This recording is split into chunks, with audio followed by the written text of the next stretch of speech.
Una pa lang sa lahat ay sinasabi ko na sa inyo na huwag kayong mag-expect na maraming kalokohan ang video natin na ito.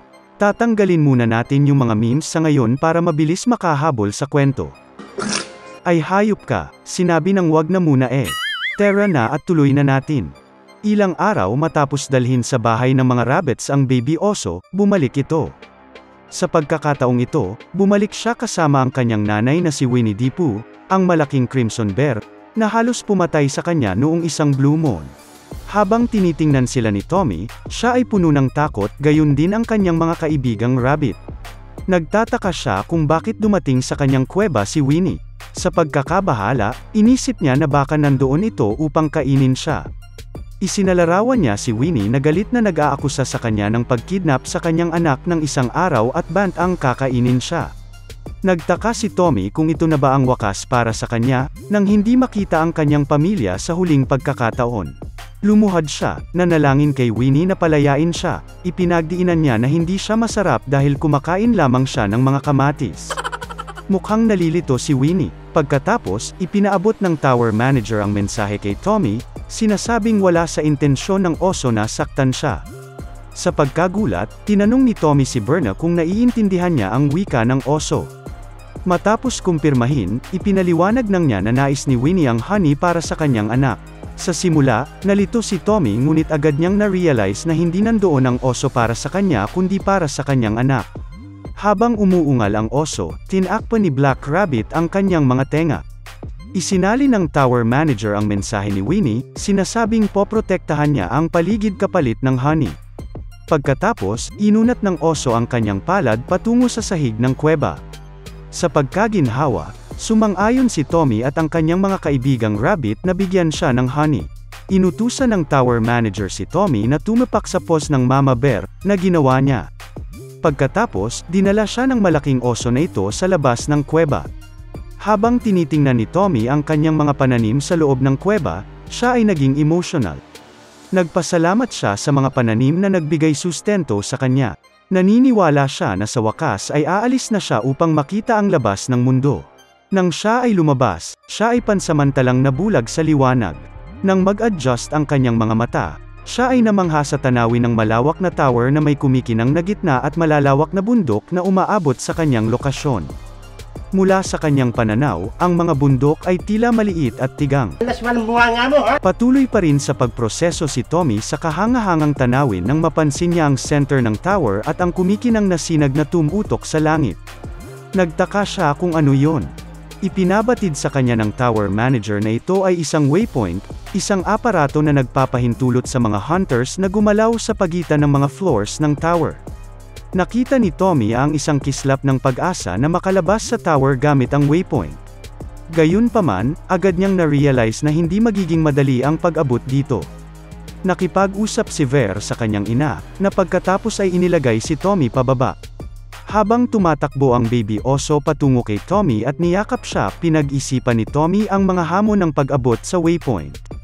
Tinanong niya ang mama bear kung maaari ba siyang tulungan na makarating doon, ngunit tumanggi ito sa pamamagitan ng tower manager, ipinaliwanag na ang waypoint ay hindi nasa kanyang teritoryo. Upang makarating doon, kailangan talunin ni Tommy ang humigit kumulang 3,000 monsters. Pagkatapos, itinuro ng mama bear ang isang kagubatan, ipinapakita ang kanyang teritoryo. Binalaan niya si Tommy sa mga panganib sa labas ng kanyang domain. Sa pagkadismaya, sumama si Tommy sa kanyang mga tropa. Inabot sa kanya ng Black Rabbit ang isang backpack, at si Bibi ay umupo sa kanyang balikat. Si Very ay masayang nakikipaglaro kay Black Rabbit. Ipinarating ng mama bear ang isang bagay kay Tommy, at habang siya ay huminga, isang bugso ng mainit na hangin ang humihip, sanhi ng pagtago ng reyna ng pukyutan sa likod niya. Naintindihan ni Tommy ang kanyang mensahe at kinuha ang isang bote ng honey mula sa kanyang bag. Inalok niya ang honey sa masiglang baby oso, na nagsimulang kumain nito. Pagkatapos, tinanong ni Tommy kung nais pa ng mama bear ng karagdagang honey. At si Bibi ay mas mahiyain ngayon. Ipinaparating ng tower manager ang mensahe ni Winnie na siya ay maayos at nais niya na ibigay ang honey lamang sa kanyang anak. Sinabi niya na wala silang makain sa lugar na ito, at iyon ang dahilan kung bakit hindi mabilis lumaki ang kanyang anak. Ngunit mabilis itong lumaki sa isang araw na ito ay nasa kuweba. Habang iniisip ni Tommy ang araw na iyon, siya ay nadismaya. Iniisip niya na mabilis lumaki ang baby oso dahil marami itong kinain at halos naubos ang kanilang pagkain. Umiral siguro yung kadimonyo ng aking kamay. Gumalaw. Pagkatapos, sinabi ng Winnie na ang honey ay napakabango, kaya ito ay makakatulong ng malaki. Ngayon, ang reyna ng mga pukyutan ay mahiyain sa pagtanggap ng mga papuri. Pagkatapos, tinanong ni Tommy si Winnie kung wala bang makain sa gubat, nagutom ba siya? Ngayon, narinig niya mula sa tower manager na ang mga Crimson Bears ay normally kumakain ng marami. At kung ang bata ay hindi makakakain ng marami, siya rin ay hindi makakakain ng marami. Sumagot si Winnie na siya ay nagutom ng 3 araw upang mahanap ang kuwebang ito. Nagulat si Tommy. Sinabi niya na ang tagal naman ng 3 araw, at kahit mas mahalaga sa kanya ang kanyang anak, hindi dapat ganito ang mga ina. Sinabi niya na hindi ito katanggap-tanggap at hiningi niya kay Winnie na maghintay ng sandali habang binibigyan niya ng agarang utos si Black Rabbit. Na-excite din siya, ngunit hindi kasing excited ni Tommy, na nagplano na ipakita kay Winnie ang kanyang skills bilang isang chef. Sa loob ng kuweba, si Black Rabbit ay naghahanap ng isda habang si Zorro ay naghihiwa ng mga carrot sa maliliit na piraso upang magamit ito ni Tommy sa kanyang pagluluto. Niluto niya ang mga carrot, sibuyas, kamatis, at isda sa isang masarap na nilaga. Habang tinikman niya ito, sinabi niya na ito ay kumpleto at perpekto na. Hindi lamang siya nagluto ng marami nito para sa Winnie, ngunit inihaw din niya ang mga tusok-tusok ng isda at sibuyas, buong inihaw na isda, at mga gulay din. Ano ito, mukbang? Medyo nalilito si Winnie tungkol dito, ngunit ang kanyang anak ay tumutulo na ang laway. Habang ipinaliwanag ni Tommy na ang sabaw ay medyo simple sa mga sangkap, ito ay puno ng lasa at nutrisyon. At ang baby oso ay nagsimula ng kumain. Sinabi ni Tommy kay Winnie na dapat din siyang kumain ng mabuti upang ang kanyang anak ay lumaki ng malusog at maayos na napoprotektahan. At ngayon siya ay naglaway na rin. Siya ay emosyonal at biglaang nilagay ang kanyang mga paws kay Tommy at sa 2 rabbit na tumulong sa kanya, at pagkatapos ay binigyan sila ng bear hug na umipit sa kanila. Sa sobrang higpit ay napasigaw na sila sa sakit. Ang tower manager ay nanonood din nito mula sa opisina niya at ipinaparating ang mensahe kay Winnie na nagpapasalamat kay Tommy. Bumantong hininga ang tower manager. Sinasabi na siya ay nagbabantay sa paligid mula nang umalis ang baby oso sa kuweba ilang araw na ang nakalipas dahil siya ay nag-aalala na baka tawagin ng baby oso ang kanyang ina upang atakihin ang kuweba. Hindi alam ng tower manager kung bakit, ngunit nais ni Winnie na magkaroon ng magandang relasyon sa mga tao.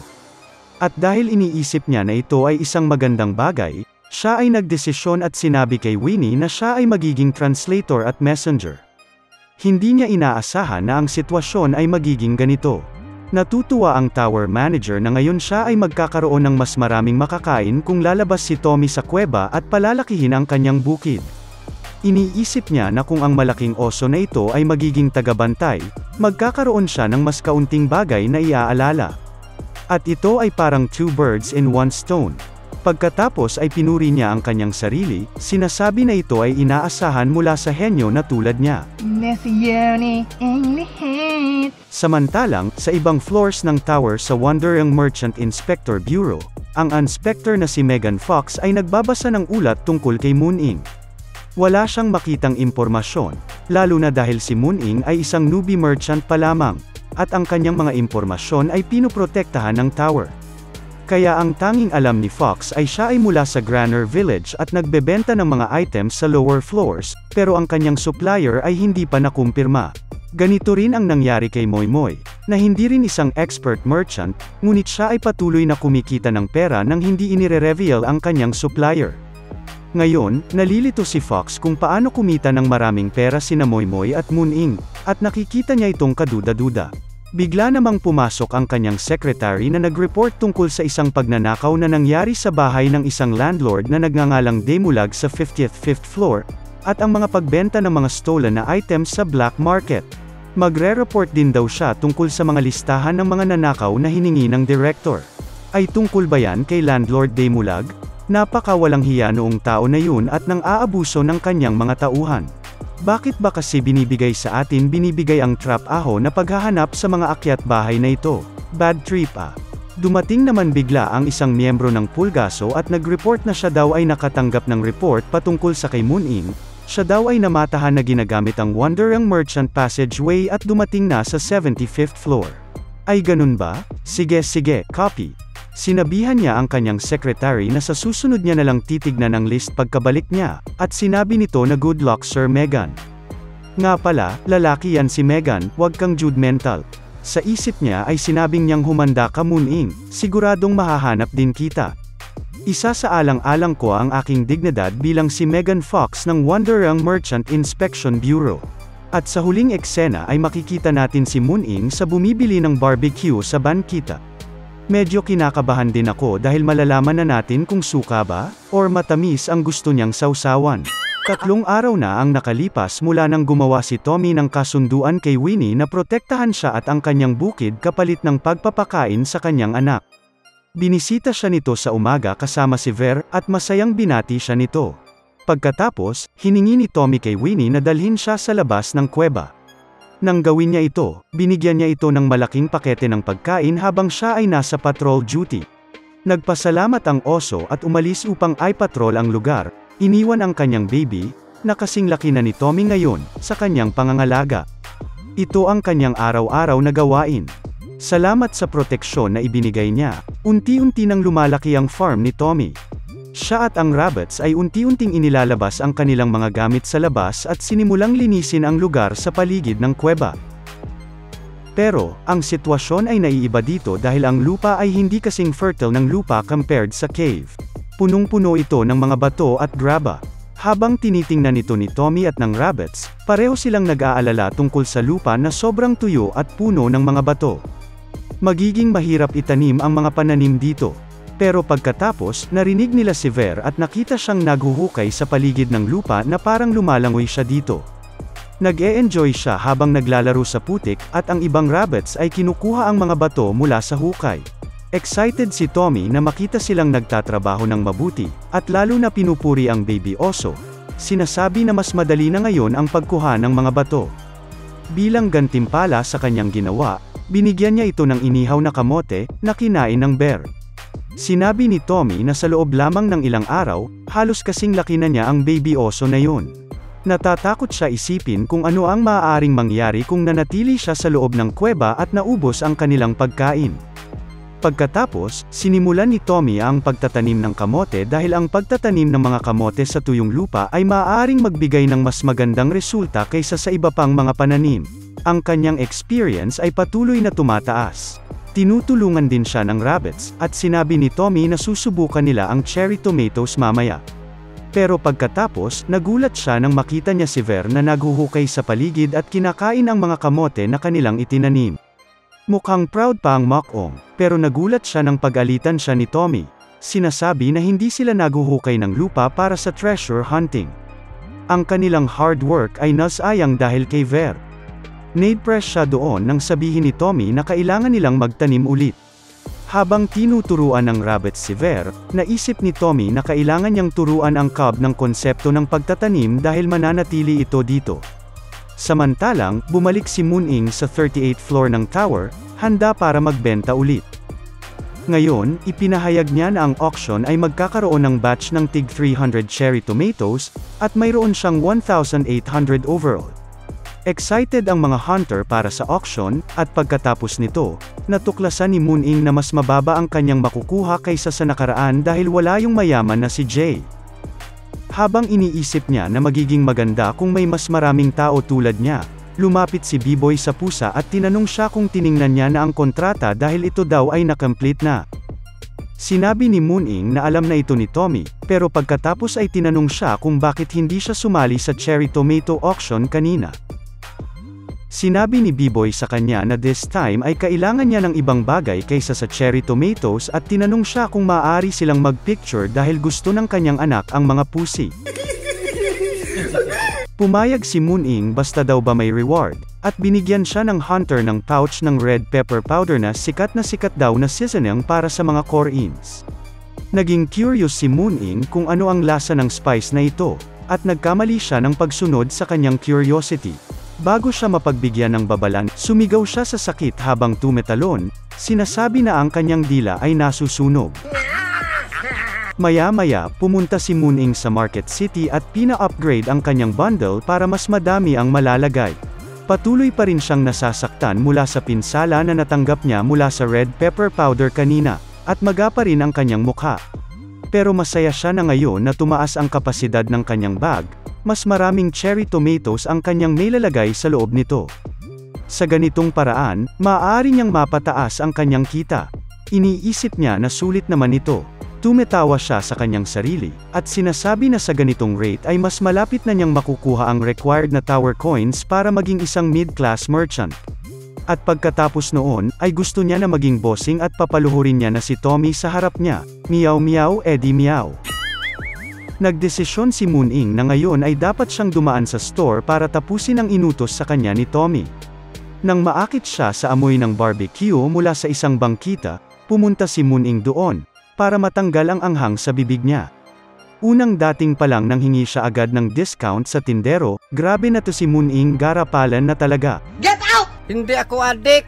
Tumetawa siya habang kumakain ng kanyang binili at nalaman din natin sa matamis niya pala ito sinawsaw. Bigla naman may pumihil sa kanya. At si Megan Fox pala ito, na nakadisguise bilang merchant mula sa nakaraan nilang pagkikita. Nakilala siya ni Moon-ing bilang yung utu-utu na newbie na muntika na daw meloko ni Moymoy.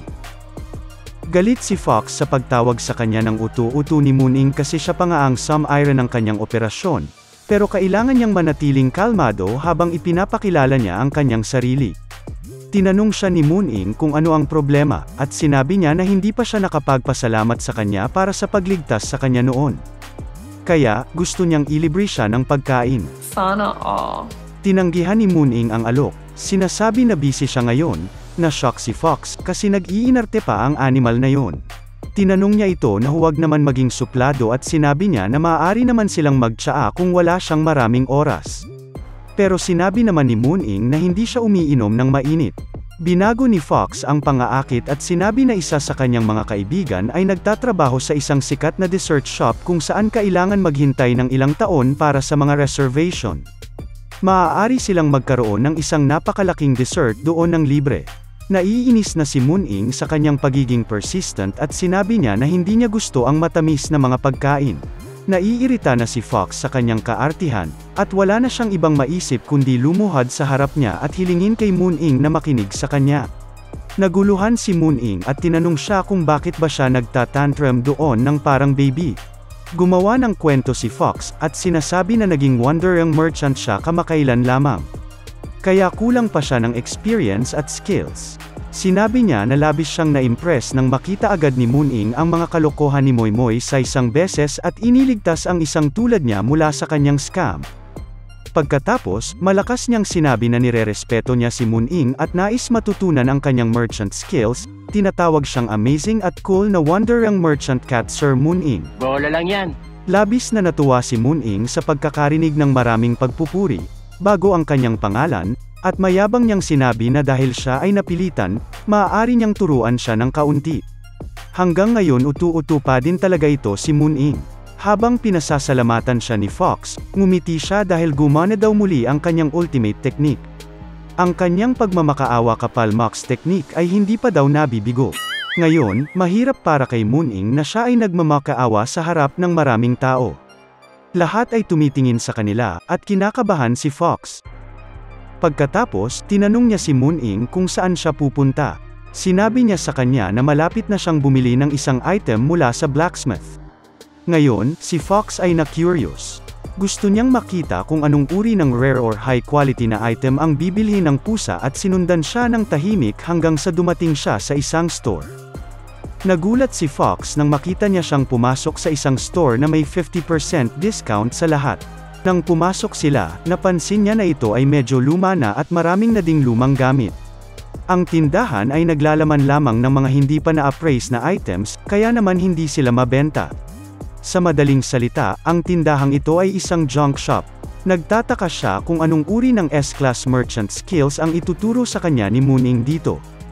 Habang tinatanong ng pusa ang tindero kung totoo ba ang board sa labas at talagang binibenta nila ang lahat ng mga item para sa 20 tower coins lang. A few minutes ago, tinanong ni Fox si Moon-ing kung naghahanap siya ng mga item na maaaring muling ibenta, pero tumawa lamang siya at sinabi sa kanya na, "Easy ka lang dyan, Meow, malalaman mo din soon. Kanina ka pa dadago ka nakita." Dumaan sila sa maraming mga tinda, at nakita ni Fox ang isang magandang knife sa isa sa kanila. Sinabi niya kay Moon-ing na maraming mataas na klase na mga item sa blacksmith na kanyang binisita. Pero sure na sinabi ni Moon-ing sa kanya na hindi siya bumibili ng mga walang silbi na mga items. Ngayon, siya ay nasa isang junk shop kung saan malinaw na sinabi sa kanya ng may-ari na karamihan sa mga item sa kanilang tindahan ay hindi pa na-appraise. Kaya, hindi nila malalaman ang kanilang tunay na halaga. Idinagdag niya na kung magbabayad siya para sa mga item na luma at bulok dahil sa kanilang edad, gagawa rin sila ng mga ito at sinabi sa kanya na pumili kung ano ang gusto niya. Pagkatapos, bigla ang binagsak ni Moon-ing ang kanyang mga paa sa mesa at malakas na tinanong ang tindero na bigyan siya ng discount. Ito na pala yung hidden technique ni Moon-ing, ang tinatawag na presyong divisoria technique. Sabihin mo lang, salamat Shopee!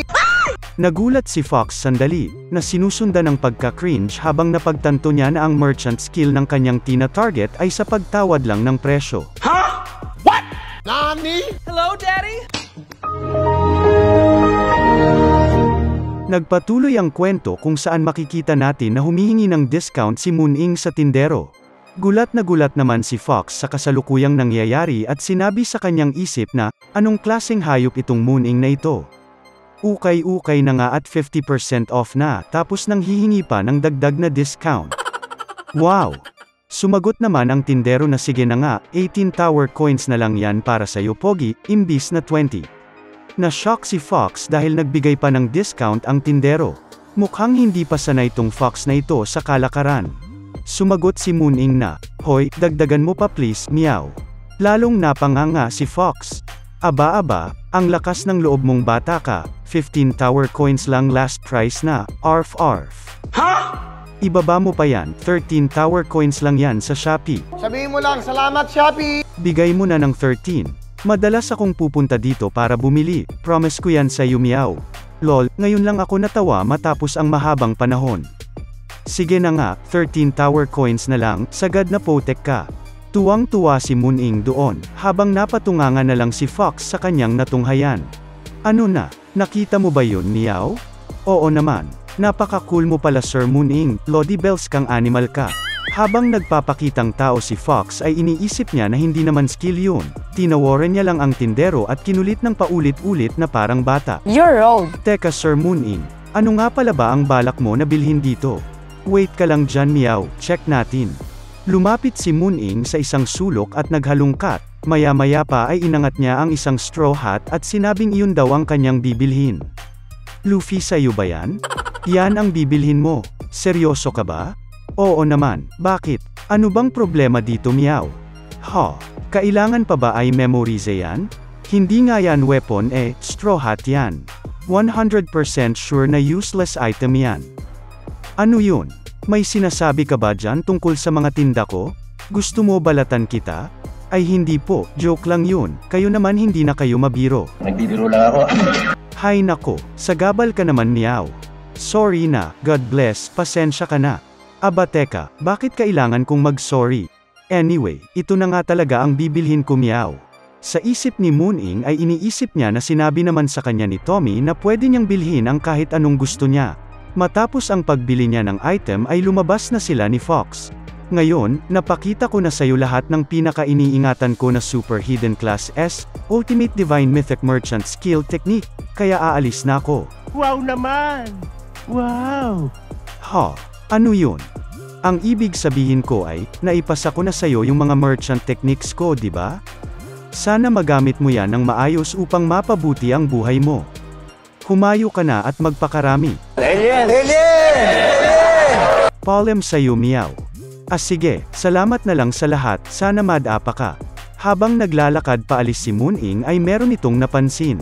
Tinitigan niya mabuti ang straw hat at naalala na parang kasama ito sa mga nanakaw na items na nabasa niya sa mga police reports. Pero hindi naman siya sure kung tama ba ang kanyang iniisip. Balik naman sa farm at makikita na may pinapagpag na bulaklak si Tommy.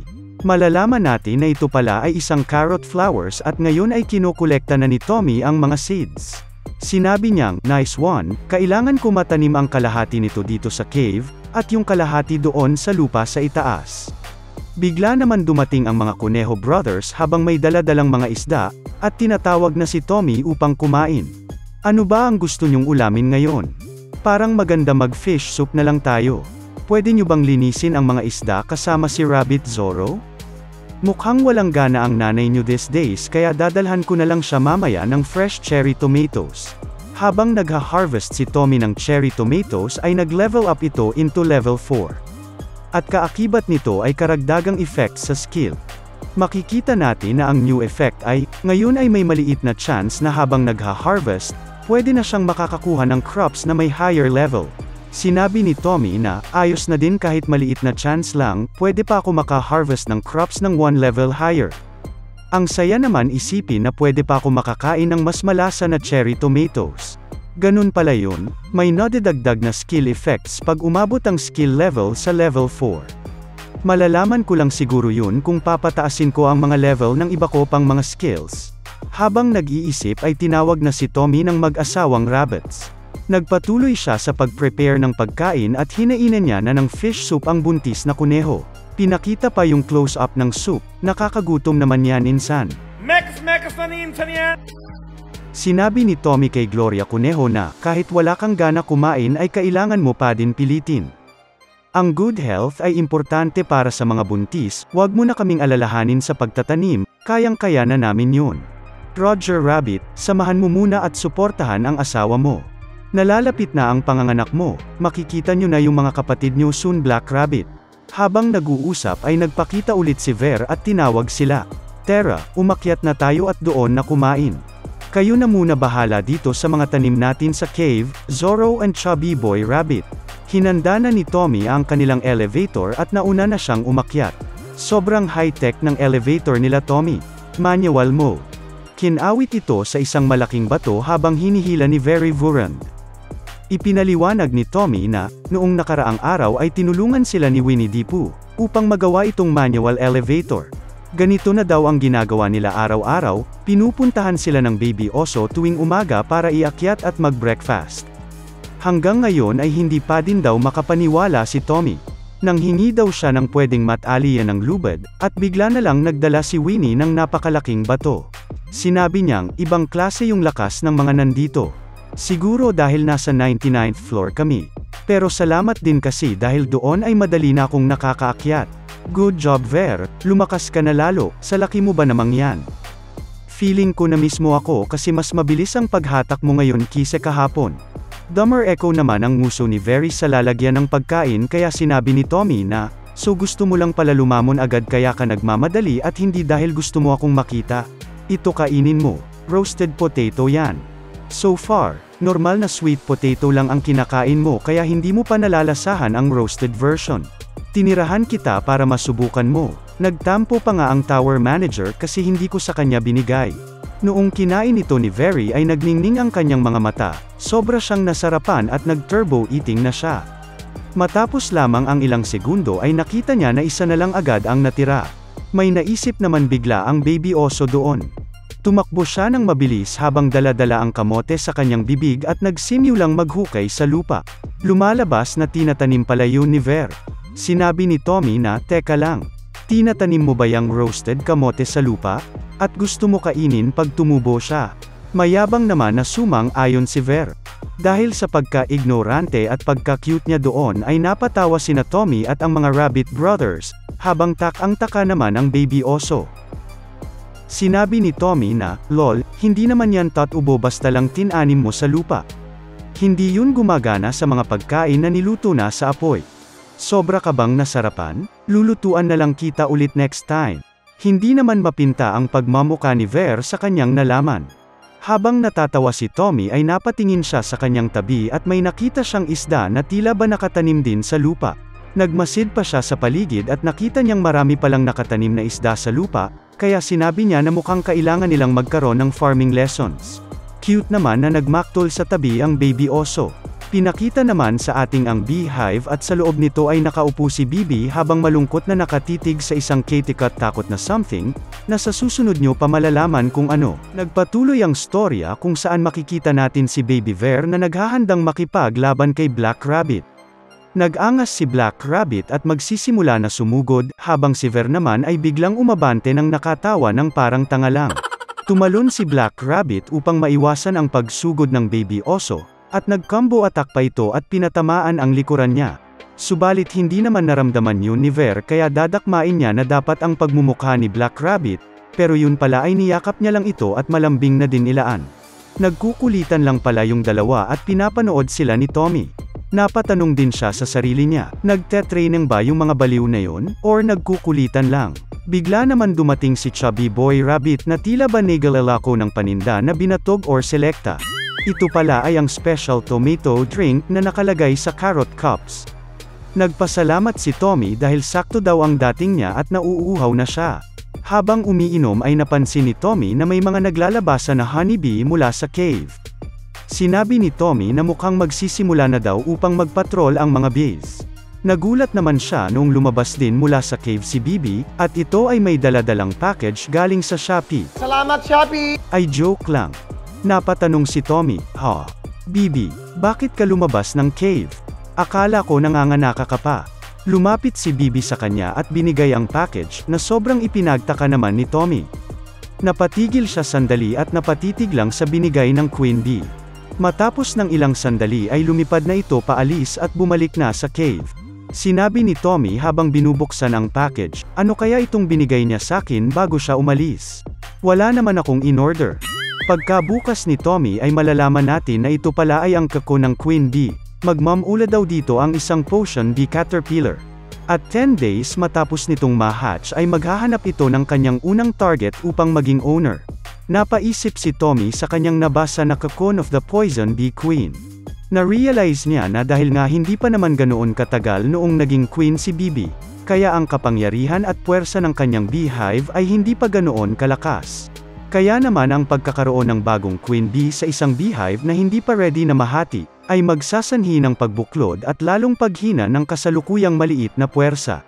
Inisip ni Tommy na kaya siguro binigay sa kanya ni Bibi ang cocoon, ay dahil kahit makakasira yun sa kanilang community, isa pa din itong precious na anak para sa kanya.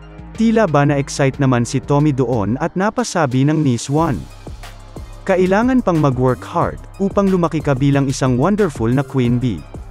Chill ka lang dyan, ako ang bahala sa'yo. Aabangan ko ang time na magkita tayo. Punta naman tayo kay Mooning at makikita natin siyang masayang naglalakad at kumakanta-kanta pa at natatawa ng parabang tanga." Sa totoo lang, hindi ako adik. Sinabi niyang, "Malapit-lapit na ako sa cave, meow meow meow." Ha ha ha ha. Luluhod sa harap ko si Tommy at ako naman ang magpapakasaya bilang ang bagong chairman at CEO, meow. Pagdating naman sa cave ay may nakita si Mooning na nagpamiyaw sa kanyang kalamnan. Sumigaw siya ng, "Hoy! Sino kang animal ka? Ano ang ginagawa mo sa harap ng cave? Wala kaming tindang yelo, ilang beses ko ba uulit-ulitin?" Napa-alerto naman siya nung nakita niya na kagat-kagat ng oso na yun ang bag ni Tommy. Nagmiyaw siya ng malakas at sinabing, "Hindi ba't bag yan ni Tommy?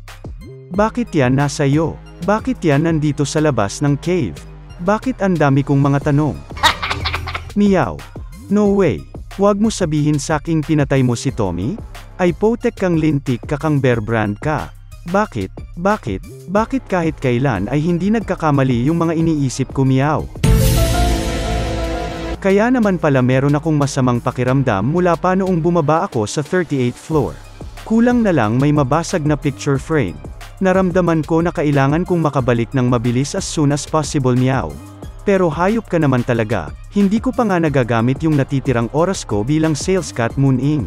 Tapos pinatay mo agad, wala nang magkakandong sa akin, meow. Patay ka sakin ngayon, ito na ang ganti ng api. Hindi naman malaman ng baby oso kung bakit may pus ang kalye na nagsisiga-sigaw doon. Bigla namang umakyat si Tommy sa labas ng cave gamit ang elevator at sinabing, "Hoy Mooning, nandyan ka na pala." Kaya naman na-stun siya sa ere ng 3 seconds. Napatitig si Mooning dito at once na bumagsak sa lupa ay, mabilis itong tumakbo ng parang mala flash papunta kay Tommy at nilanding ang kanyang mga bulitas sa pagmumukha niya. Tommy, ayos ka lang ba? San ka banda kinain? Sabihin mo sakin Meow. Nagtataka lang si Tommy kung ano na bang ang nangyayari. Kamusta din itong tuhod mo? May arthritis ka ba? Paano ka nakakalabas ng cave? Meow. Hoy hoy hoy. Malalaglag ako dyan sa pinaggagawa mo eh. Tumigil ka na. Tignan mo ang mga mata ko Tommy. Okay ka lang ba Meow? Sino yung Crimson Bear brand na yun? May namamagitan ba sa inyong dalawa? Ano ka, bakla? Matapos ang ilang sandali ay medyo kumalma na din ang high blood na Mooning. Pinakilala siya ni Tommy at sinabing, ito nga pala si Crimson Giant Baby Oso na si Vervurant. Nahulog siya sa cave noong nakaraan at naging kasama na din siya sa tropahan. Kapalit sa proteksyon ng kanyang nanay na si Giant Oso na si Winnie the Pooh, pinapakan ko siya ng honey pati iba pang mga pagkain. Meow, ganun ba? Mabuti naman, akala ko pa naman kanina ay kinain ka na nung oso na yan. Understandable naman yun Mooning, ang laking bulas ba naman itong baby Vervurant na ito? Pero nakakalito din naman na tawag-tawagin ko siya lagi ng Vervurant tapos bear din siya. Nakakalito naman yun, kaya mas maganda kung bigyan natin siya ng nickname. Mooning, pwede mo bang tanungin itong baby oso kung ano ang gusto niyang nickname? Wala daw siyang maisip Meow, baby oso pa lang daw kasi siya kaya wala pa siyang alam. Ang alam niya lang ay kung paano magtanim ng isda. So, bibigyan na lang siguro kita ng temporary nickname, meron na din kasi akong naiisip ngayon. Excited naman nag-abang ang baby oso sa kanyang bagong nickname. At sinabi ni Tommy na tatawagin niya na siyang Kweng. Kasi lagi kang nagkekweng, kaya ito ang perfect na name para sa'yo. Napatunga nga naman sila Mooning pati ang Rabbit Brothers dahil sa napakapangit niya magbigay ng pangalan. Sinabi ni Mooning na, ano ba yan Tommy? Wala kang talent, magtanim ka na nga lang. Hala, bakit naman? Pangit ba yung pangalan na yon? Sige na nga, Bear Brand na lang talaga yung nickname mo, gusto mo din Bear Brand di ba? Tuwang-tuwa naman yung baby oso kasi nauwi pa din sa Bear Brand ang pangalan niya at pumasok pa din yung gawa-gawa kong pangalan. Tommy, tama na nga yung mga kalokohan mo, ito may papakita ko sa'yo. Natapos ko na lahat ng mga missions ko, at nabente ko na lahat ng cherry tomatoes. Gaano katagal na extension naman ang makukuha ko sa pagiging sales cat? Aba ayos, ang galing mo. Pag isasama natin ang natitirang oras mo plus yung ngayon, ay meron ka ng 38 hours bilang sales cat. Meow, ayos yan. Gagamitin ko na yan lahat ngayon, Tara doll iyan mo, pakainin mo na ako ng cat snack Meow. Ito na ang train sales cat Mooning, papasok na sa loob ng kuweba, say ah. Meow meow meow, ipasok mo na yung tren na yan sa ngala-ngala ko Tommy. Wow, yummy yummy, sobrang sarap naman Meow. Bigla naman nakisingit si Bear Brand at kinain yung snack ni Mooning. Nani? Hoy, ano sa tingin mo ang ginagawa mong animal ka? Putrejas ka, at sino nagsabi sa iyong na pwede mo ilagay yung dila mo sa snack ko Meow? Bakit ka nakikisali sa moment namin ni Tommy? Walang hiya ka patay ka sa akin, hindi kita mapapatawad Meow. Sales cat Mooning, tama na yan. Makikita naman natin si Bear Brand na medyo nade-depress na sa nangyayari.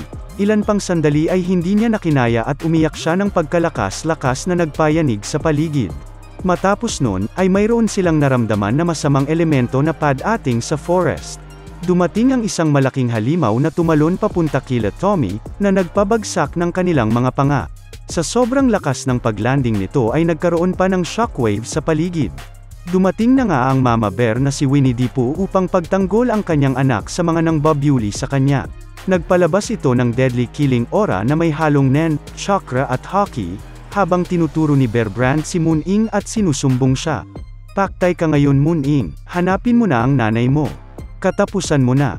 Ayan na naman! Hello, Daddy? Daddy, chill. Mamatay ako doon.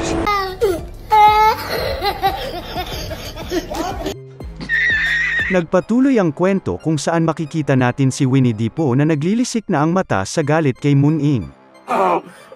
Pinakita naman sa atin ang nakaiyak-tawang pagmumukha ni Mooning, nanginginig siya sa takot at napahello na lang siya sa malaking oso. Pinakita niya ang kanyang Wonderyoung Merchant Badge at sinabing nagkaroon lang naman daw sila ng misunderstanding ng kanyang baby. Nagpapaliwanag ka pa talaga Mooning. Hindi pinansin ni Winnie ang pinagsasabi ni Moon-ing at nag-growl ito ng napakalakas sa harap ni Moon-ing. Habang napatunganga na lang ang kawawang pusa, nag-growl pa ito ulit ng isang beses at sa sobrang galit ay tumatalsik na ang kanyang laway, napatikip na din ng tenga sila Tommy at ang mga rabbits. Pinakita naman sa atin ulit ang kaawa-awang Moon-ing at sinabi nitong, "Sorry na po, hindi na ako mang-aaway. Magpapakabait na ako." Pinagtanggol siya ni Tommy at sinabing, maliit na bagay lang naman ang pinag-awayan nila Winnie.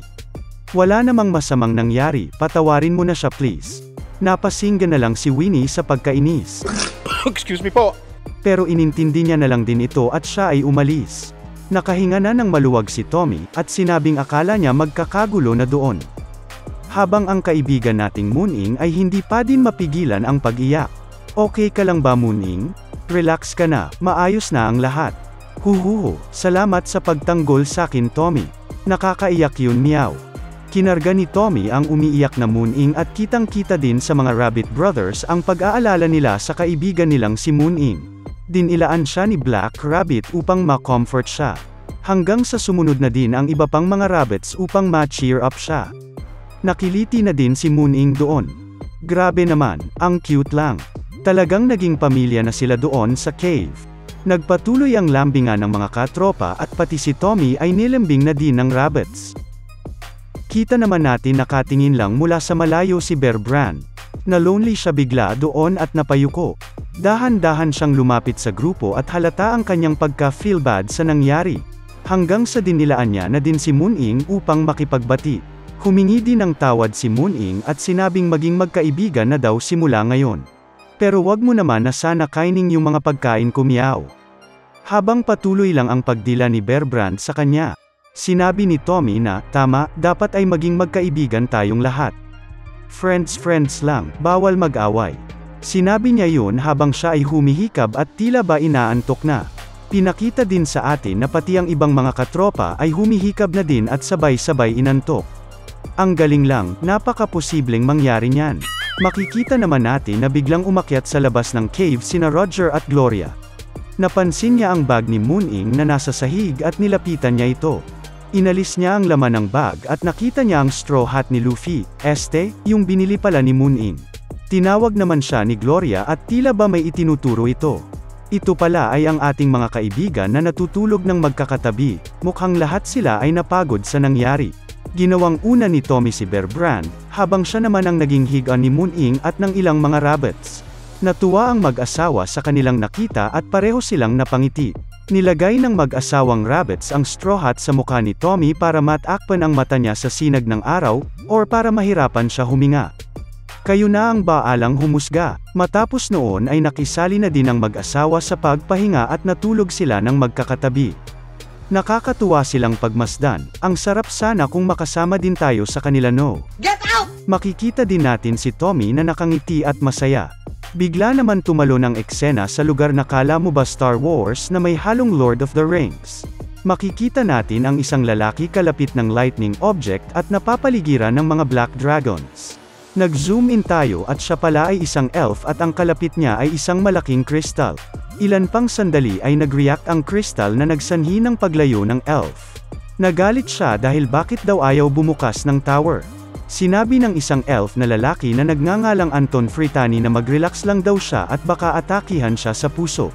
Sumigaw naman ito at sinabing akala mo ba ay makakapag-relax ako sa sitwasyon na ito? Hindi ko na nakikita si Eileen. Nalaman natin ang pangalan ng lalaking ito ay Kaiser Fritani. Hindi ko pa sila nabibigyan ng mga nickname kasi nakakapagod sa utak. Gusto mo ba maging karakter sa mga kwento natin? Make sure mo lang na laging mag-comment sa mga videos natin, at pag nakakatuwa at tumatak ka sa akin ay makikita mo na lagi ang pangalan mo sa mga susunod nating mga kwento. Nani? Uy, sana all! Balik tayo sa kwento, at sinabi ni Kaiser na 10 taon na ang nakakalipas mula noong huling kumbulsyon. At finally nakakuha na din siya ng gamot, kaso sumakto pa na hindi gumagana ang portal sa hindi malaman na dahilan. Hindi din daw nagre-react ang emergency system ng tower, so wala silang ibang paraan upang makapasok. Naipit sila doon nang hindi alam ang nangyayari sa other side.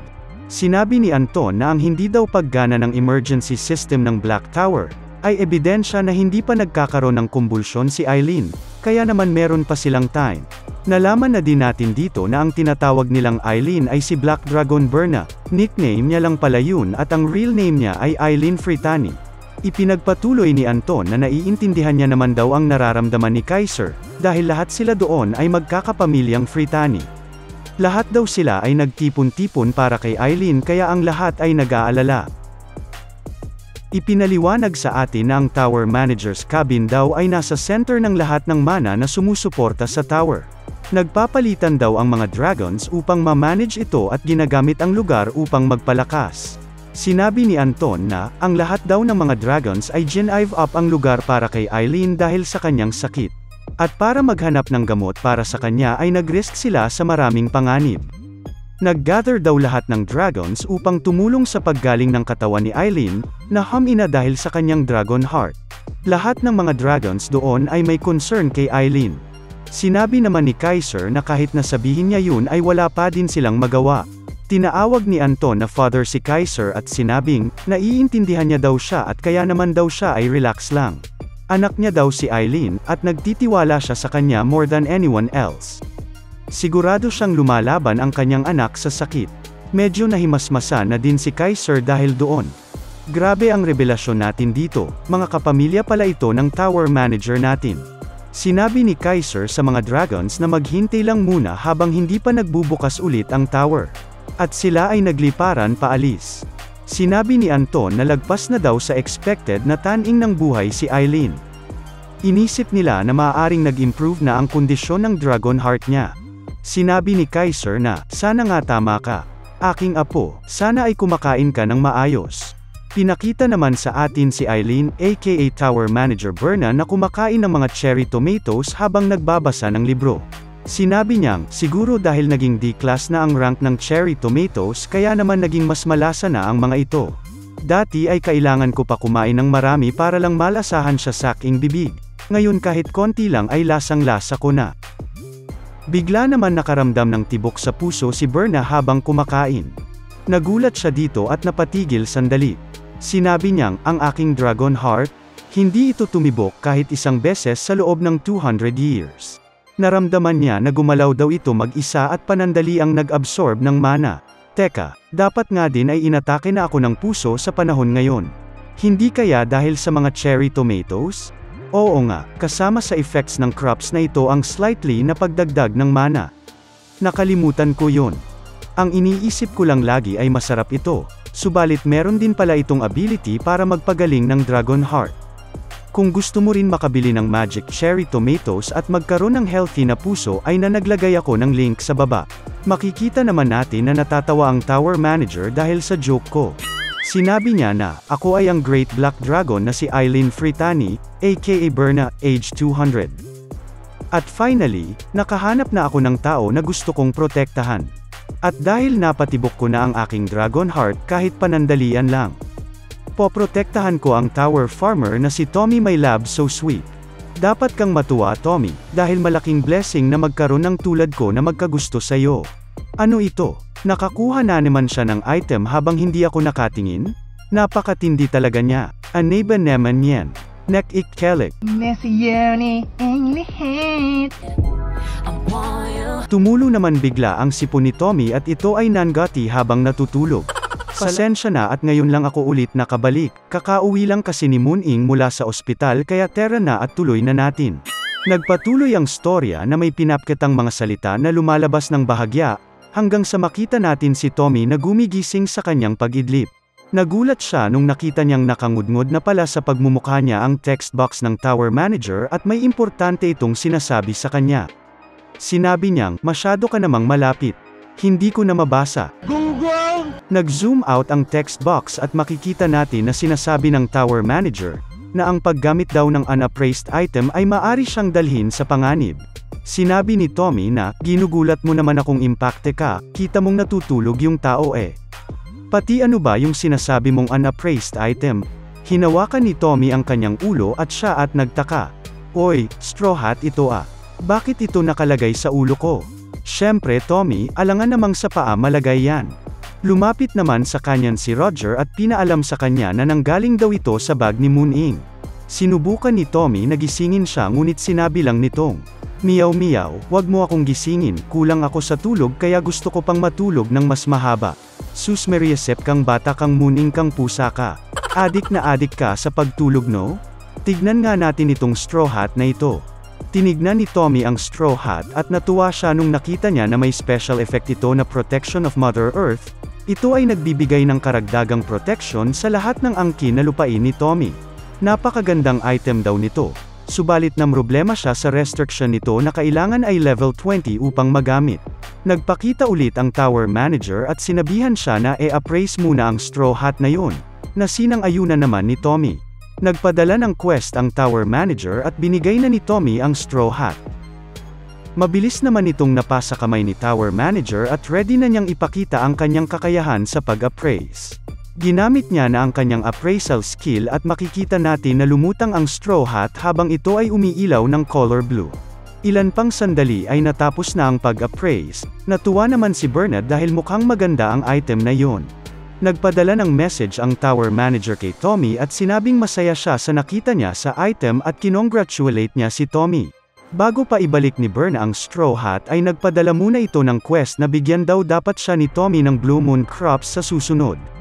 Kung hindi daw papayag si Tommy ay hindi niya ibabalik ang appraised straw hat. Napaisip naman si Tommy doon at sinabing, "Oo nga no, malapit na din nga pala ulit ang Blue Moon, lumaki na ang farm ko kaya mukhang kaya ko naman magbigay ng ganun, kaya sige, promise ko yan sa'yo." Bigla naman ni-reveal ni Berna ang kanyang real name kay Tommy at sinabing dapat ay maging Honord siya doon. Sinabi naman ni Tommy na hindi niya naman kailangan ay reveal yung totoo niyang pangalan. Sanay na siguro ito si Tommy na makipag-usap sa mga dummy account. Nainis naman ang tower manager doon at tinaong siya kung gusto niya pa daw bang makuha ang straw hat. Napakalaking karangalan daw ang malaman ang true name niya. Wala na lang nagawa ang ating bida at sumangayon sa kanya at sinabing napakalaking karangalan daw talaga nun. "Ako ay si Tommy Tomato, at ipinapangako ko na magbibigay ako ng Blue Moon Crops kay Tower Manager Eileen Fritani aka Berna, once makapag-harvest ko sa susunod na Blue Moon." Sinabi ng Tower Manager na yun daw ang unang pangako niya sa kanya. Napatanong si Tommy at sinabing, "First promise." Inangat niya din ang kanyang pinky finger at pinakita din ang Tower Manager na itinaas ang kanyang hinliliit, at sila ay nag-long distance pinky promise. Feel naman ng tower ang moment at tila ba may umusbong na pag-iibigan sa nagbabagang mga damdamin. Hindi ko na lang talaga alam kung kikiligin ba ako or ano? Di bale na nga, pakantahin na lang muna natin ang tropa ko. Ano ka, bakla? Matapos noon ay natapos na ang quest kaya't nakuha na ni Tommy ang straw hat. Makikita na din natin ang totoong item name nito na Straw Hat of St. Patrick of Earth. Nagulat naman si Tommy doon at tinignan niya ang iba pang effects nito.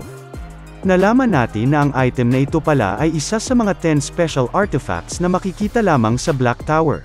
Unang beses pa lamang daw narinig ni Tommy ang tungkol sa mga items na binibansagan na artifact. Napansin niya din na nawala na ang original na usage restriction at ito na ay napalitan na ang pwede lamang na gumamit noon ay ang mga may job na related sa farming.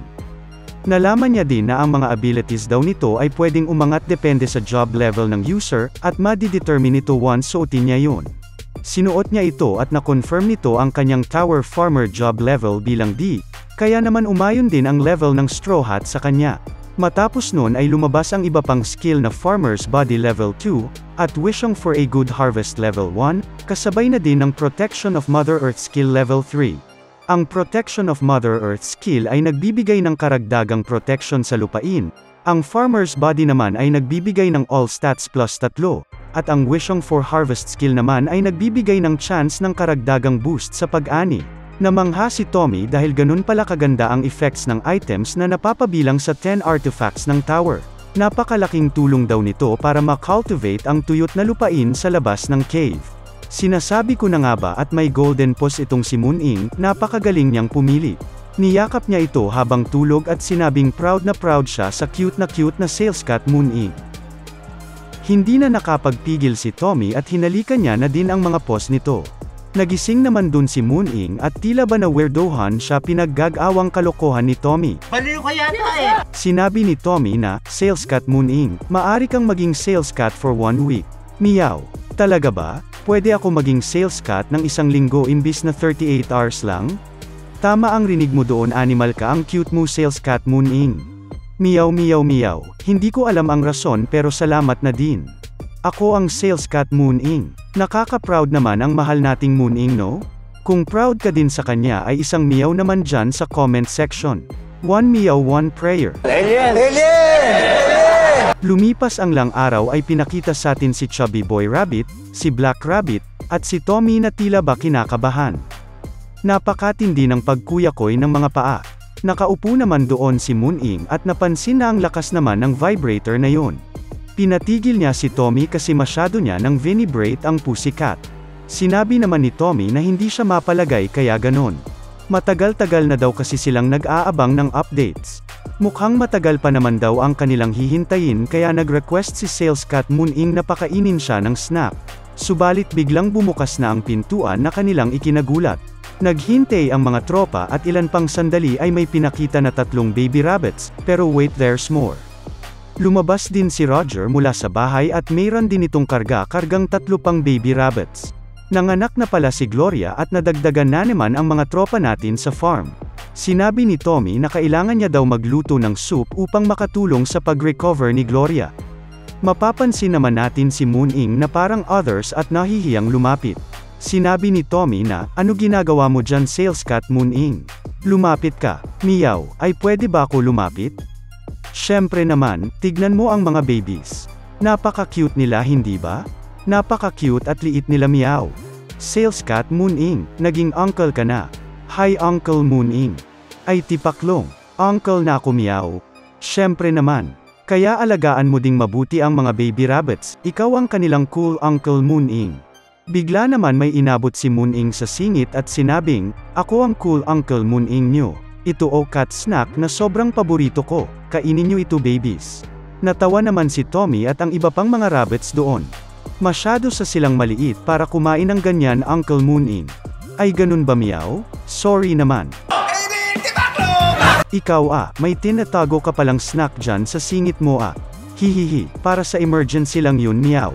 Tayo ay nasa day 179 na sa tower at nagkaroon na din ng mga bagong family members. Dinala naman tayo sa imahe ng lupain sa labas ng tower at pinakita sa atin ang mga maskuladong mga cow monsters na may intense na aura. May lumapit naman at sinasabing, parating na ang Blue Moon, huwag kayong magpapatalo sa gutom. Hanapin nyo sila, doon sa barren wasteland. Kakain natin ang lahat hanggang sa mabusog tayo. Grabe, mukhang napakalakas nitong monster na ito. Nalaman din natin na ito pala ang boss ng 99th floor at siya daw ang king of horses and cows. Sa huling imahe naman ay pinakita sa atin ang mga katropa natin sa farm na nagsasaya, ngunit darating na kaya ang sisira sa kanilang mga happy moments. OMG, magkakaroon na yata ng bakbakan ang kwento natin.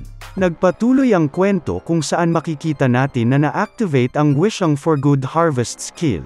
At dahil doon ay madadagdagan ng 50% ang harvest para sa next week. Sunod naman sa atin pinakita ang napakadaming mga honeybees as farm. Sinabi ni Tommy na napakadaming mga bulaklak ngayon than usual, yun daw pala mangyayari pag umepekto ang Wishing for Good Harvest skill. Parating na ang pang 7th Blue Moon ko mula noong pagdating ko sa tower. Kamusta naman kaya si Bear Brand at si Winnie the Pooh? Naghahanda na din siguro sila para sa Blue Moon kaya hindi sila pumunta ngayon. Kailangan ko na din tapusin ang mga ginagawa ko para makapaghanda na. Bigla naman may narinig na ingay si Tommy na kumuha ng kanyang atensyon. Paglingon niya, siya ay napangiti dahil ito pala ay si Mooning na hinahabol ang mga baby rabbits. Nag-aalala ito dahil baka madapa sila sa pagtakbo. Meow meow, wag nyo hawakan niya, madumi yan. Hoy, delikado yang apoy, wag kayong lalapit dyan, meow. Sobrang delikado lahat ng mga bagay, kaya dumb-ikit na lang kayo malapit kay Uncle Mooning para safe kayo, meow. Grabe, hindi ko inakala na magiging overprotective uncle pala ito si Mooning. Kamusta naman ang pagiging uncle, sales cat Mooning? Nagtanong ka pa, nakakapagod pala ito, meow. Pero nag-e-enjoy naman ako kasi uncle na ako. Makikita naman natin na nag-thumbs up sina Roger at Gloria kay Tommy Tomato, kung saan nag-reply din siya ng thumbs up. Ang galing, nautunan naman nila si Mooning. Libreng babysitter. Bumalik kayo dito pagkainan na Meow, halika kayo dito mga babies, kumapit kayo ng mahigpit. Ngayon naman mag-a-adventure tayo. Dumating na ang panahon ng Blue Moon, at makikita natin na naghahanda na ang mga honeybees sa kanilang beehive. Sinara na ng mga rabbits ang kanilang mga pintuan ng bahay. Pati si Tommy ay handa na din para sa paparating. Sales Cat Mooning, ano naman ang ginagawa mo dyan? Papasok ako sa loob ng bag ko para maiwasan yung Blue Moon. Ang bundle bag na ito ay may feature na kayang mag-block ng energy ng Blue Moon. Meow.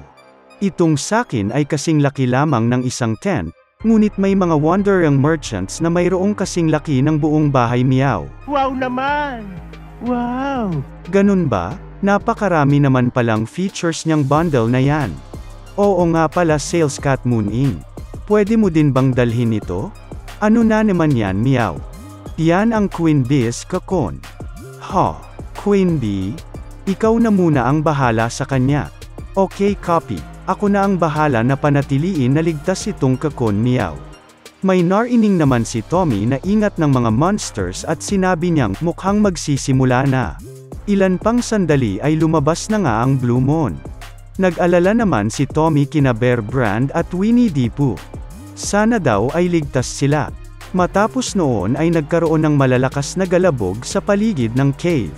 Sinabi ni Tommy na, ano na naman kaya yun? Ngayon ko lang narinig ang ganun kalakas na mga tunog. Meron bang ibang mga monsters na pumasok sa teritoryo nila Winnie the Pooh? Just in case ay kakain na din ako ng cherry tomato for mana, at magsusuot ng earplugs. Pagkasuot niya ay sakto na nagkaroon ng malakas ng sound na sinasabi mo ng baka. Sa sobrang ingay nito ay halos mabingi pa din si Tommy kahit siya ay nakasuot na ng pantikip sa tenga. Ngunit ilan sandali lang ang lumipas ay nawala na din agad ang mga sounds na yon. Napatanong si Tommy doon. Ano naman kaya ang sound na yon? Tunog ba kayon? Meron bang mga ganun dito sa 99th floor? Napadungaw si Tommy sa kanyang farm kung saan makikita ang napakadaming Blue Moon cherry tomatoes na lumabas. Mas intense ba ang energy ng Blue Moon ngayong araw? Gaano karami ba yun? Tumingin siya ng mas malayo at may makikita ding corn na umiilaw.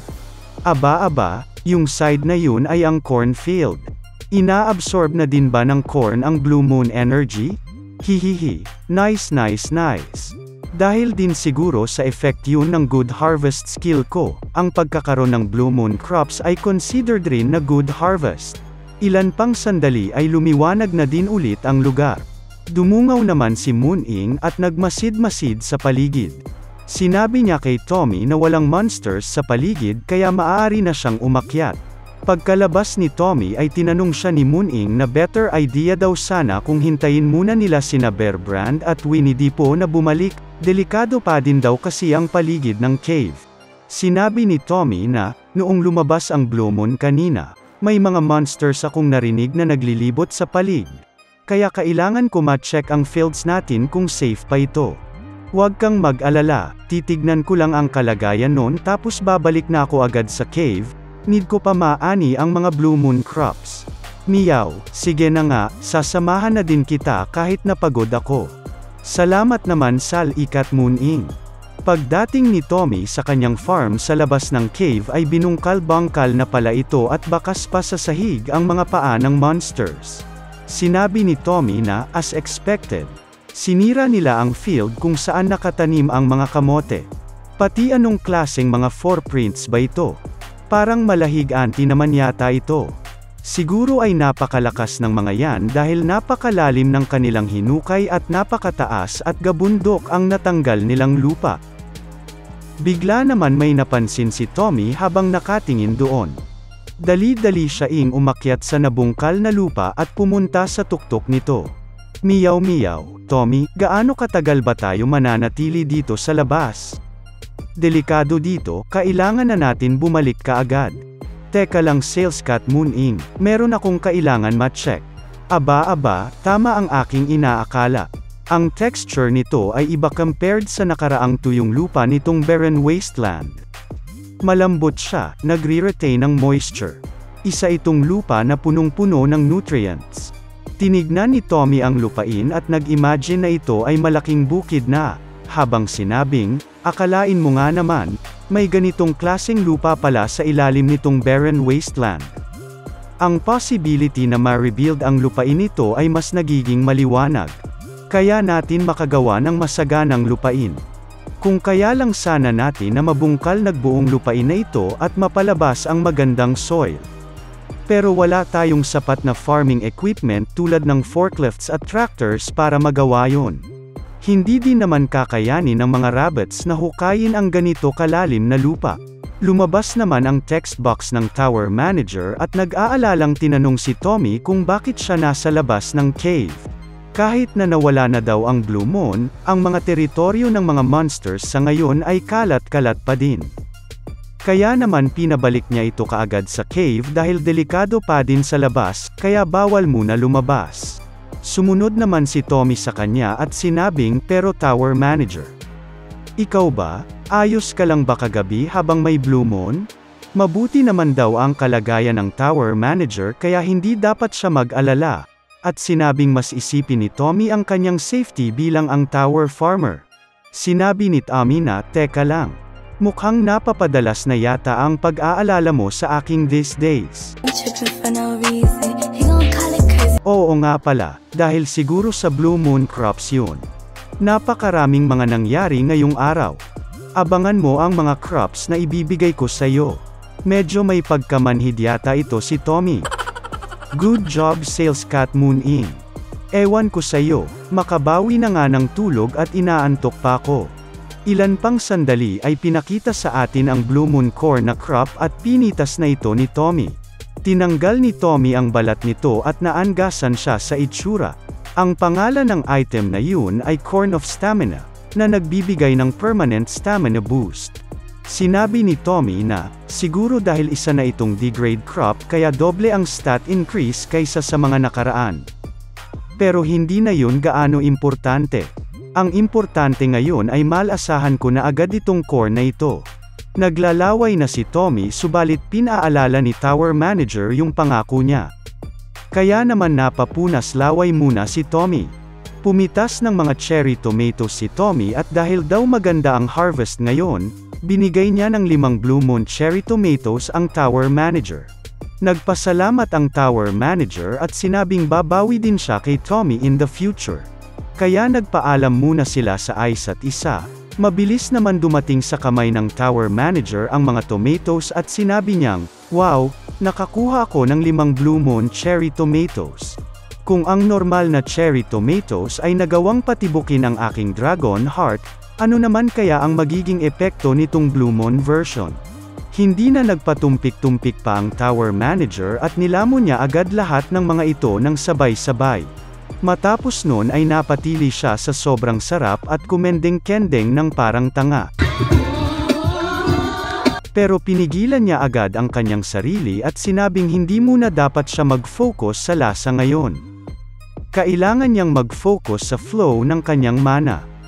Kaya naman nag-meditate ito at pinakiramdaman ang kanyang dragon heart, at matapos ang ilang sandali ay napangiti siya dahil may napansin siya sa kanyang dibdib.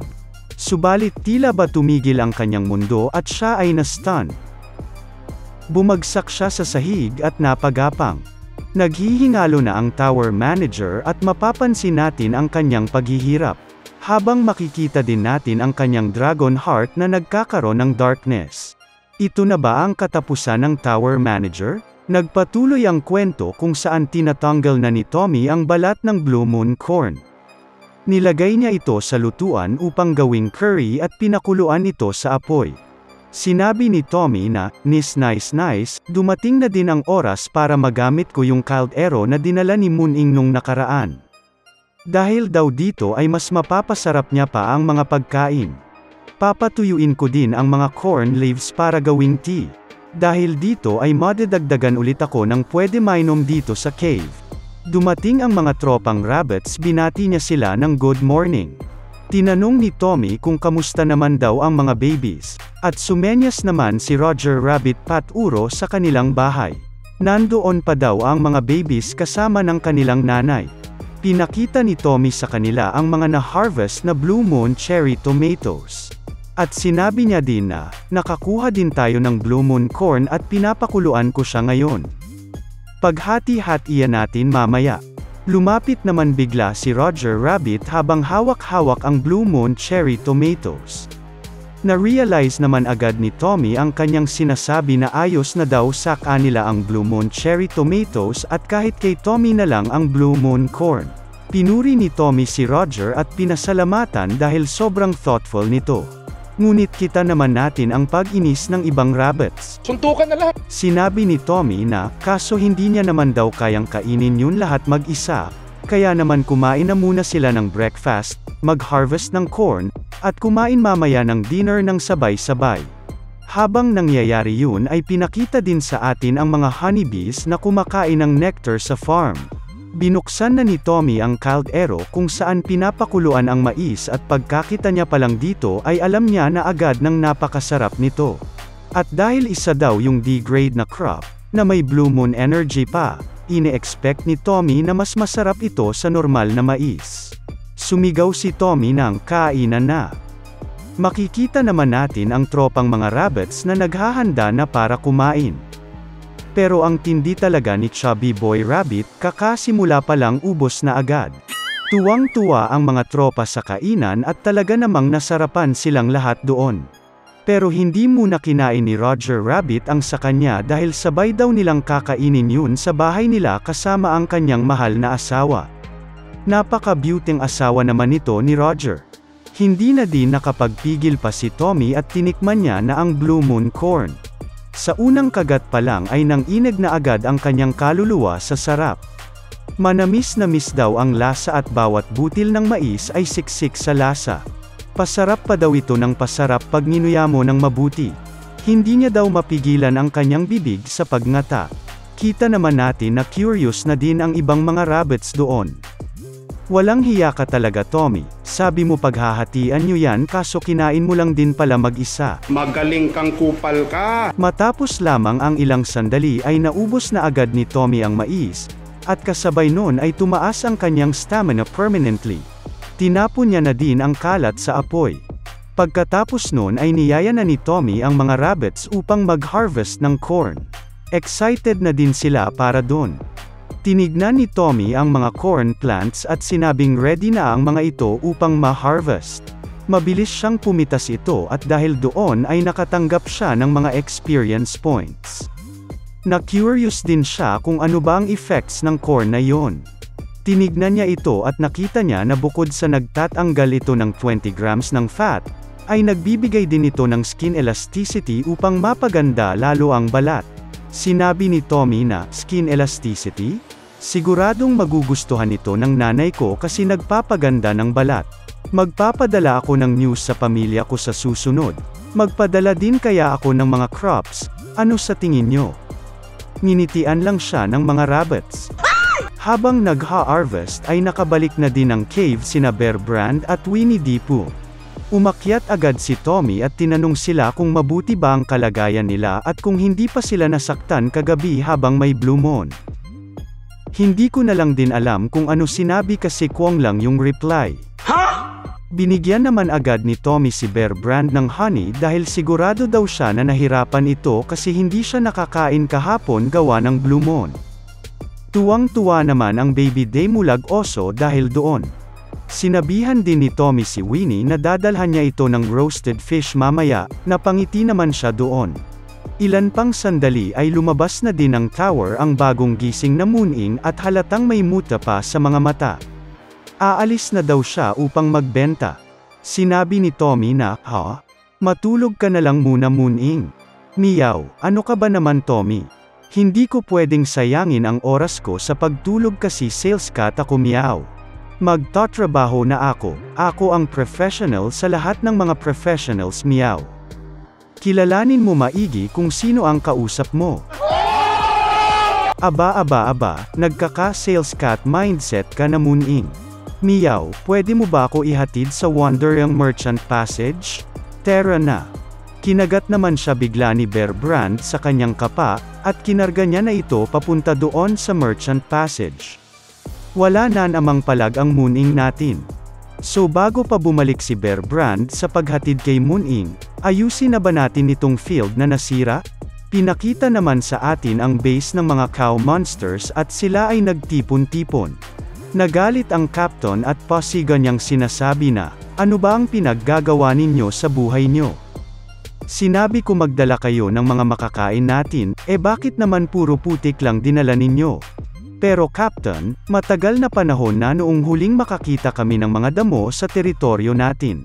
Kahit pahalungkatin namin ang buong lupain, wala na kaming mababalik kung di mga putik. Napanghinaan naman ng loob ang boss at napaupo sa kanyang upuan, ay putek naman talaga na yan insan. Bakit ba ito nangyayari sa amin? Inalala niya ang mga nakaraan kung saan punong-puno ang lugar ng mga high-quality premium grass. Kahit saan ka tumingin sa paligid ay meron nito. Nalaman natin sa storya na ang kanilang race pala ang mga strongest monsters sa Black Tower, sila ang mga Black Minotaurs.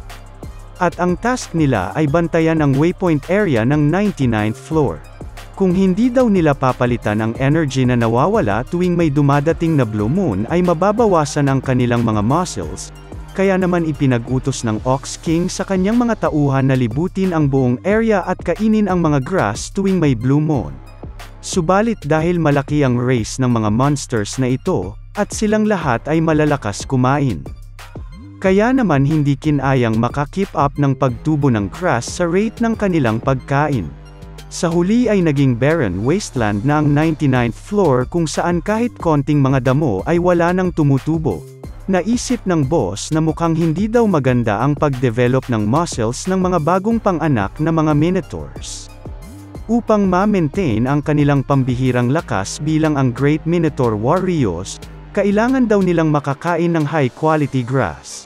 Kinausap niya ulit ang kanyang mga tauhan at pasiga na sinabing, nasaan na naman si Ox 3? Baka pumasok na naman siya sa ibang territory at hindi makabalik. Bigla naman dumating ang sinasabing Ox 3 at nagsorry ito sa pagdating ng late. Nung natapos daw ang blue moon at pagbukas niya ng kanyang mga mata ay napunta na pala siya sa malayo. Okay lang naman daw basta ba ay nakabalik siya ng ligtas. Bigla naman may napansin ang boss at nanlaki ang kanyang mata. Dali-dali siyang lumapit kay Ox 3 na para bang nagagalit. Kitang-kita naman ang pagkabahala ni Ox 3 dahil doon at tinanong niya kung ano ba ang problema. Tinanong siya ng boss na, Ox 3, ano yang nasa ulo mo? Ano yang delicious at sweet-smelling na bagay na nasa sungay mo? Napatingin naman doon si Ox 3 nang may pagtataka. Ang nakasabit pala sa sungay niya ay isang kamote at hindi nila alam kung ano yon. Bumalik naman tayo sa tower manager at makikita natin na nagkamalay na. Sinabi niyang, ano nangyari sa akin? Nahimete ba ako? Akala ko pa naman magiging maganda ang epekto sa akin. Pagbangon niya ay tumama agad siya sa kanyang chandelier. Aray ko naman, bakit ba kasi ang baba ng pagkakalagay dito sa chandelier? Tumingin siya sa baba at napansin niya na parang ang layo na ng crystal ball sa kanya. Dinampot niya ito at sinabing, mukhang hindi naman pala mababa ang chandelier, parang lumaki lang yata ako. Grabe, naging giant ang ating Black Dragon Tower Manager, ito na kaya ang effect ng Blue Moon Cherry Tomatoes. Gumaling na kaya siya sa kanyang sakit? Malalaman natin yan sa susunod. Kung gusto niyo din mapanood ng mas maaga ang mga latest videos plus other perks, maaari kayong mag-join as Senpay tier members. Malaking tulong din ito sa aming patuloy na paggawa.